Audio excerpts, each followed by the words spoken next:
If you have noticed the first signs of erectile dysfunction, do not ignore them. Not because it is shameful. Not because it means something is permanently broken. But because erectile dysfunction is almost never just about sex. It is a signal. A warning light on the dashboard of your cardiovascular system, your hormonal health, and your nervous system, all firing at the same time. Research published in the Journal of the American College of Cardiology has consistently shown that men who develop erectile dysfunction are at significantly higher risk of a cardiac event within 3 to 5 years, if the underlying causes are not addressed. That signal is your body telling you something in your daily habits is quietly destroying the vascular and hormonal infrastructure that makes healthy male function possible. And here is what most doctors do not tell you in a 10-minute consultation. In the majority of cases, the damage is being caused by habits. Specific, identifiable, and reversible habits. Today I am going to walk you through 5 of them. Not vague advice. Specific mechanisms. The biology of exactly how each habit is degrading your vascular function, suppressing your testosterone, and blocking the nitric oxide pathways your body absolutely requires. Before I reveal all 5 habits, subscribe to the channel and hit the notification bell. Leave your like now. And make sure you check the pinned link here on the channel. That is where you will discover what genuinely changed everything about my health. Let me start with the physiology because without understanding it, the habits will not make sense. Erections are fundamentally a vascular event. When the brain sends a signal of arousal, the arteries supplying the penile tissue must dilate rapidly, flooding 2 cylindrical chambers, the corpora cavernosa, with blood. That dilation is triggered by a molecule called nitric oxide. Nitric oxide is produced by the inner lining of your blood vessels, the endothelium. Think of the endothelium as a living, responsive membrane that covers every artery and vein in your body.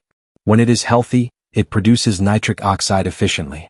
When it is damaged or inflamed, it cannot. And here is the critical part most men are never told. The penile arteries are among the smallest in the human body. They are approximately 1 to 2 millimeters in diameter. Compare that to the coronary arteries, which are 3 to 4 millimeters. This means that vascular damage shows up in erectile function years, sometimes decades, before it causes a heart attack or stroke. Your body is giving you early warning. The question is whether you are paying attention. Now, testosterone plays a secondary but essential role. Low testosterone does not directly prevent erections, but it severely reduces libido, morning erections, and the sensitivity of neural pathways involved in arousal. Research from the New England Journal of Medicine has shown that testosterone levels in men decline approximately 1% per year after the age of 30, and certain habits accelerate that decline dramatically. With that foundation in place, let us get into the 5 habits. Habit number 1. Chronic sleep restriction. This is the most underestimated factor in male hormonal health, and the science is unambiguous. The vast majority of daily testosterone production occurs during sleep, specifically during the deep, slow-wave stages that happen in the final 2 to 3 hours of a full night's rest. If you are cutting your sleep short, you are cutting your testosterone production short. A clinical study conducted at the University of Chicago followed healthy young men who restricted their sleep to 5 hours per night for just 1 week. After 7 days, their testosterone levels had dropped by 10 to 15%. That is the hormonal equivalent of aging 10 to 15 years in 1 week. Now consider what chronic sleep restriction, 5 to 6 hours a night for months or years, does cumulatively. Beyond testosterone, sleep deprivation elevates cortisol. Cortisol is directly antagonistic to testosterone. It suppresses the signals from the hypothalamus that trigger testosterone synthesis. High cortisol also damages the endothelium, reducing nitric oxide availability. The target is 7 to 9 hours of uninterrupted sleep per night. Not 6. Not 7 on weekends to compensate. Consistent, quality sleep, every night. If sleep apnea is present, treat it. Research published in the journal Sleep Medicine has documented that untreated obstructive sleep apnea is independently associated with erectile dysfunction in 60 to 70% of affected men, likely through its effects on oxygen delivery, cortisol, and testosterone. Habit number 2. Smoking, even occasionally. There is no safe level of smoking when it comes to vascular health.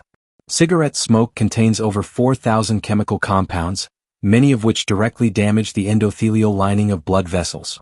Nicotine causes immediate vasoconstriction. It tightens the arteries within minutes of inhalation. Carbon monoxide displaces oxygen in the bloodstream. And free radicals from combustion products deplete nitric oxide before it can do its job. The Massachusetts Male Aging Study, one of the most comprehensive long-term studies on erectile function ever conducted, following over 1,200 men over 9 years, found that smokers had approximately twice the risk of moderate to complete erectile dysfunction compared to non-smokers, even after controlling for age, cardiovascular disease, and other variables. The good news: the endothelium has remarkable regenerative capacity. Studies show measurable improvements in endothelial function as early as 2 to 8 weeks after quitting smoking completely. The key word is completely. Cutting down is not sufficient. Occasional smoking, weekends, social situations, still delivers enough vascular insult to maintain endothelial dysfunction. Habit number 3. Excessive alcohol consumption. The cultural mythology around alcohol and sexual confidence is one of the most damaging misconceptions in men's health.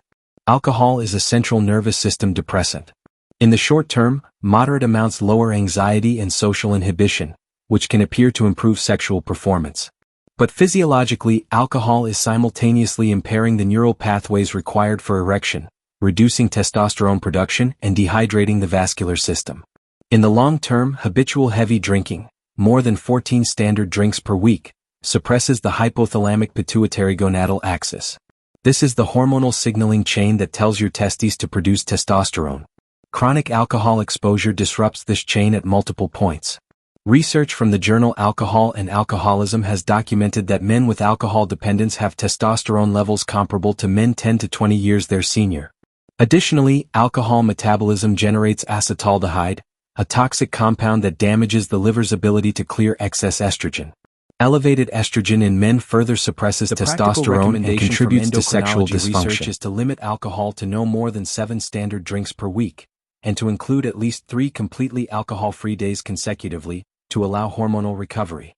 Tell me in the comments, where in the world are you watching this from? I want to know how many men globally are seeking out this information. And if you have not yet checked it out, take a look at the pinned link here on the channel. Habit number 4. A sedentary lifestyle. The cardiovascular system is use-dependent. It adapts to the demands you place on it. If you are sedentary, your heart, arteries, and endothelium receive no stimulus to maintain their functional capacity. Regular aerobic exercise is one of the most robustly documented natural interventions for erectile function.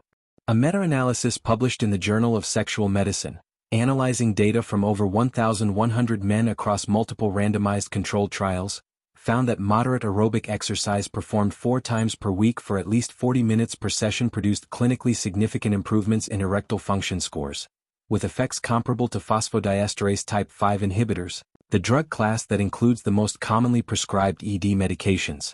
The mechanism operates through multiple pathways. Exercise increases nitric oxide synthase activity, the enzyme that produces nitric oxide, in the endothelial cells. It reduces systemic inflammation. It improves insulin sensitivity, which independently protects vascular function. And it significantly increases testosterone levels, particularly when resistance training is combined with aerobic exercise. The specific prescription that the research supports, at minimum 150 minutes of moderate intensity aerobic exercise per week, brisk walking, cycling, swimming, combined with 2 to 3 sessions of resistance training. Not as a temporary fix. As a permanent lifestyle component. If you have been sedentary for years, start gradually. Even 30 minutes of brisk walking per day produces measurable improvements in endothelial function within 12 weeks. Habit number 5. A diet that chronically spikes blood sugar. This is the habit that connects everything else. Chronic high blood sugar, even in the prediabetic range not yet requiring medication, causes direct, cumulative damage to both the vascular endothelium and the peripheral nerves. Both are essential for erectile function. Advanced glycation end products, compounds formed when sugar molecules bind to proteins, accumulate in blood vessel walls, stiffening them and reducing their capacity to dilate. Research published in Diabetologia has demonstrated that endothelial dysfunction is measurable even in men with blood sugar levels that are elevated but not yet in the diabetic range.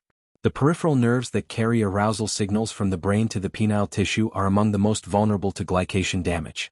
This is why diabetic men have rates of erectile dysfunction 2 to 3 times higher than non-diabetic men of the same age, and why the dysfunction tends to be more severe and less responsive to conventional treatment.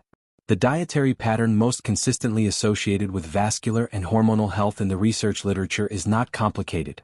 Minimize ultra-processed foods, refined carbohydrates, and added sugars. Prioritize vegetables, legumes, whole grains, fatty fish, and foods rich in natural nitrates, like beets, arugula, and leafy greens, which directly support nitric oxide production. L-arginine and L-citrulline, amino acids found in foods like watermelon, nuts, and seeds, are genuine precursors to nitric oxide synthesis. These are not marketing claims. They are established biochemistry published in peer-reviewed nutrition journals.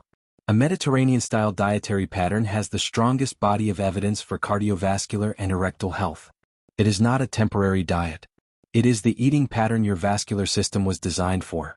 Let me summarize what the science consistently shows, and what rarely gets said plainly in a doctor's office. Erectile dysfunction in the majority of men under the age of 70 is a vascular and hormonal condition driven primarily by lifestyle. Sleep deprivation suppresses testosterone and damages the endothelium.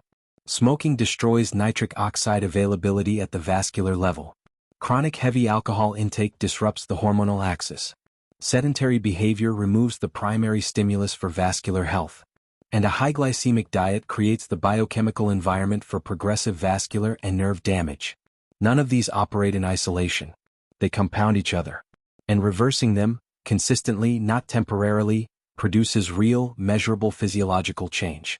This is not opinion. This is documented in randomized controlled trials, longitudinal cohort studies, and meta-analyses published in peer-reviewed medical journals.